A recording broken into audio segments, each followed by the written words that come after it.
Hello दोस्तों, देव TV में आपका स्वागत है। मृत्यु के बाद 13 दिनों तक क्यों अपने ही घर में रहती है आत्मा। तो दोस्तों, ये मेरा पूरा वीडियो देखिए और वीडियो पसंद आए तो लाइक कीजिए और मेरे चैनल को सब्सक्राइब कीजिए। शास्त्रों की बात जाने धर्म के साथ। जिस तरह जीवन एक सत्य है, ठीक प्रत्येक व्यक्ति को ये भी भली भांति पता है कि मृत्यु भी एक ऐसा सत्य है जिसे कोई जितना मर्जी जुठला ले, परंतु इसे बदला नहीं जा सकता। कहने का अर्थ है कि जिसने इस पृथ्वी पर जन्म लिया है उसे एक न एक दिन अपने प्राणों की आहुति देनी पड़ती है। इस बारे में हम में से बहुत लोगों ने कई बार अपने बुजुर्गों से कहते हुए सुना होगा कि मृत्यु के बाद मनुष्य शरीर की आत्मा 13 दिनों तक अपने घर में रहती है। मगर ऐसा क्यों? इस बारे में क्या किसी ने सोचा है? अगर नहीं सोचा है तो चलिए आपको मैं बताता हूँ। इससे संबंधित जानकारी बताते हैं और जानते हैं कि आखिर क्यों मृतक शरीर की आत्मा 13 दिनों तक अपने घर में भटकती रहती है। साथ ही ये भी बताऊंगा कि 13 दिनों तक मृतक के नाम का पिंडदान क्यों किया जाता है। बता दें कि गरुड़ पुराण में इस बारे में विस्तार से बताया गया है। गरुड़ पुराण में बताया गया है कि जब किसी व्यक्ति की मृत्यु होती है तो यमराज के यमदूत उसे अपने साथ यमलोक ले जाते हैं। यहाँ उसके अच्छे और बुरे कर्मों का हिसाब होता है और फिर 24 घंटे के अंदर यमदूत उसी प्राणी की आत्मा को वापस घर छोड़ जाते हैं।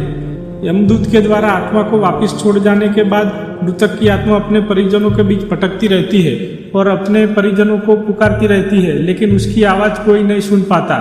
यह देखकर मृत व्यक्ति की आत्मा बेचैन हो जाती है और जोर जोर से चिल्लाने लगती है।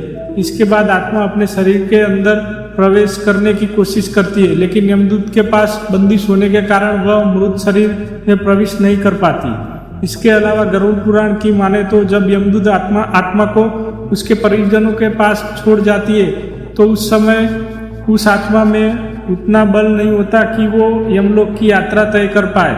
गरुड़ पुराण के अनुसार किसी भी मनुष्य के मृत्यु हो जाने के बाद जो 10 दिनों तक किया जाता है उससे मृतक आत्मा में विभिन्न अंगों की रचना होती है और जो 11वें और 12वें दिन पिंडदान किया जाता है उससे मृतक आत्मा रूपी शरीर का मांस और त्वचा का निर्माण होता है। और जब 13वें दिन 13वीं की जाती है तो उस दिन मृतक के नाम का पिंडदान किया जाता है। उसी से ही वो यमलोक तक की यात्रा तय करते हैं। अर्थात मृत्यु के बाद मृतक के नाम का जो पिंडदान किया जाता है उसी से ही आत्मा को मृत लोक से यमलोक तक यात्रा करने वाला बल मिलता है। इसलिए गरुड़ पुराण में बताया गया है जब किसी मनुष्य की मृत्यु हो जाती है तो उसकी आत्मा 13 दिनों तक अपने परिजनों के पास घर में भटकती रहती है और उससे बाद आत्मा मृत लोक से यमलोक की ओर निकल पड़ती है, जिसे पूरा करने के लिए उसे 12 महीने यानी 1 साल का वक्त लगता है। इतना ही नहीं, मान्यता के अनुसार 13 दिनों तक मृतक के नाम का किया गया पिंडदान उसके 1 साल के भोजन के समान होता है। पिंडदान न किया जाए तो क्या होगा? इसके अलावा बता दे, अक्सर लोगों के मन में ये सवाल भी जरूर आता है कि अगर किसी मृत व्यक्ति के नाम का पिंडदान नहीं किया गया तो क्या होता है। तो दोस्तों, आपको बता दें कि इसका भी वर्णन गरुड़ पुराण में किया गया है। जी हाँ, जिस मृतक व्यक्ति का पिंडदान नहीं किया जाता यमदूत उसे 13वें दिन जबरदस्ती घसीटते हुए यमलोक की ओर ले जाते हैं और मृतक व्यक्ति की आत्मा को इस दौरान काफी कष्ट उठाना पड़ता है। इसलिए हिंदू धर्म में मनुष्य की मृत्यु के बाद 13 दिनों तक पिंडदान करने का आवश्यक माना गया है। इसके अलावा आपको बता दें कि 13वें के दिन परिजनों के द्वारा मृतक व्यक्ति के नाम का जो भोज करवाया जाता है, अगर वह कर्ज लेकर किया जाए तो मृत व्यक्ति की आत्मा को शांति नहीं मिलती।